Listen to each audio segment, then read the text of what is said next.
We're not in Franklin County, which means I can do this! Ah! Dot. At least it didn't say Rogers on the side of the truck. Otherwise, the red mist would have descended, and then I would have probably wrecked myself. Or gotten shot by someone with a double-barrel shotgun. Actually, in the movie, did the trucker have a double-barrel shotgun, or was it a different type of shotgun? For some reason, I'm remembering it as a double-barrel.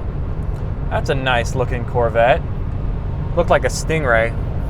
So, in previous episodes, I've talked about like the M3 GTR and stuff. I've asked you guys, you know, how I should prioritize the M3 GTR build and the whole thing with getting an R34 GTR, like when I should get that and so on.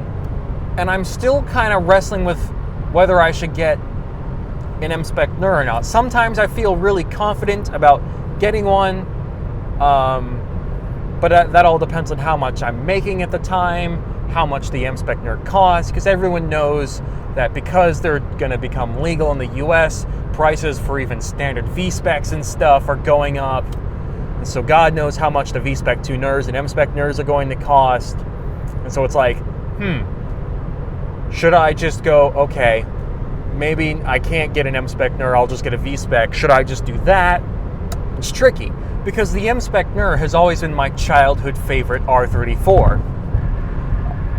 And I kind of have Street Racing Syndicate to thank for that, but also Wikipedia, because I was able to look up what made it special and other articles I read about it. Like, you know, it's one of 250 made, roughly. I think it's not exactly 250, but it's the rarest of the two NUR Spec GTR versions. It's not necessarily special as a modding platform. It's probably not as good performance-wise. It doesn't have the carbon hood. The main special thing performance-wise about it is probably the NUR engine block, I guess. But that isn't too amazing. The main thing that draws me to the M-Spec NUR is the fact that it's so rare, and it has Mizuno's name on it. You know, M in M-Spec stands for Mizuno, which is the name of the former chief engineer at Nissan, one of the main people we have to thank for getting the R34. And so it's like, why wouldn't I want to pay homage and have something with such a legendary name on it that increases the value of it to me? But then it's like, it could end up being too expensive, or I have to wait a long time before the prices go down, or I mean some of them go for $80,000 to $90,000. If the prices go up anymore, it could be like $100,000, $150,000. A pristine one could end up being $200,000 if it's a nice color. I mean, God knows how much more expensive they could get. I mean, if a V-Spec ends up being $70,000 to $80,000, where we have dark times ahead. But yeah, I don't know, because I have an M-Spec NUR badge, and I got that as like a time capsule or an IOU to myself to put on an R34 GTR when I one day get one, because the body kit I want to get actually removes the badge anyways, because the rear bumper, you know, you take that off, you know, the rear badge is on the rear bumper, so if you take that off, that's gone, and then you don't have a badge anymore, so it's like, But I want the M-Spec NUR badge on the car. But then it's like, there's that whole thing of, probably shouldn't put a badge, the wrong badge on the wrong car. But then it's like, but I can't. There's the thing of where can't afford the M-Spec NUR, which could be an issue, or people might, you know, maybe I don't want to modify the M-Spec NUR. If I can afford one, I probably won't care about modifying it, but that's also a thing I kind of think about. But I just don't know. Or like, if I end up not getting an M-Spec NUR, what I've considered doing is maybe, instead of going for the NUR engine block, I go to Bullet. I think it's either Bullet Billet or Bullet Race Engineering. and get a billet steel RB26 and just build that instead of using the NUR engine block, or maybe just put the NUR engine block in anyways, and put the M-Spec NUR badge somewhere inside the car, like on the dash somewhere for me to look at, and then have like a custom badge that just says Mizuno and put that where the normal badge would be. I don't know. I don't know. It's tricky to figure it out, because like if I go down the route of getting an actual M-Spec NUR, I would probably do my best to get it before the price goes up, and then just store the car and not do much with it. Maybe buy like a couple parts for it and store those too, but obviously not install them yet, because I want to be able to make a video out of it and stuff and document the whole thing for you guys. Or get something like a V-Spec for 2024 and just build one of those. It saves me a few, I don't know, 10, 20, maybe $30,000. But then it's like, if it's a car I don't plan on selling, I just want to modify it and it's for me only, I don't know. It's hard to really weigh the pros and cons, because a lot of it is like either emotional or almost spiritual. You know, it's not about justifying the practical performance or anything like that of the cars. And to be honest, I think most car enthusiasts can kind of understand that when you're looking at cars and car parts and things like that, you're not that concerned about justifying financial decisions and things like that. You're getting these things because you want them, and that's enough. But like, that's enough reason for you, and that should be enough reason for anyone else to like understand it if they're a car enthusiast. Could be a little harder if they're ordinary people, but we don't care about explaining things to them. They lack the vision. But yeah, R34 GTR. I hope it can be an M-Spec NUR, but there's a small chance that I might not be able to do that.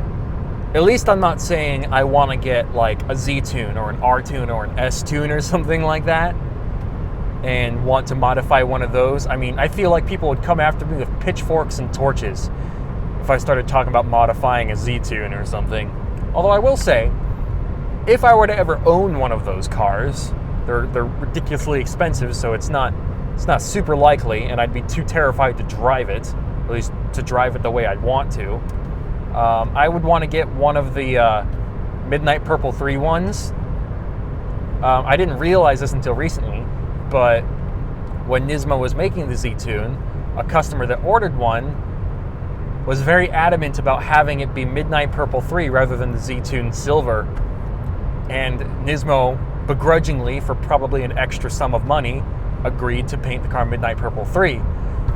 So not only would you have a really rare one of 19, I believe, Z-Tunes in existence, you'd also get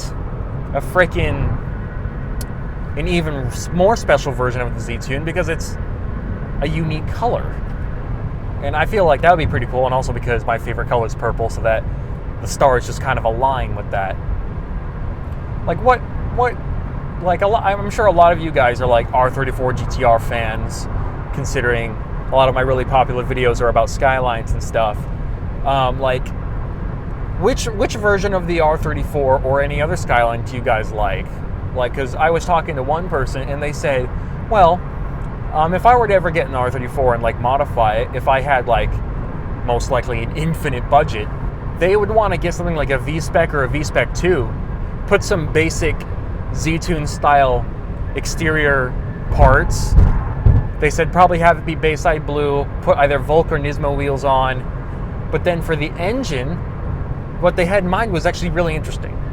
Because not a lot of people seem to talk about these, but they said they'd want to put the F-Sport engine into the car. And the F-Sport engine is really, really special. Maybe I could make a video about it, I don't know.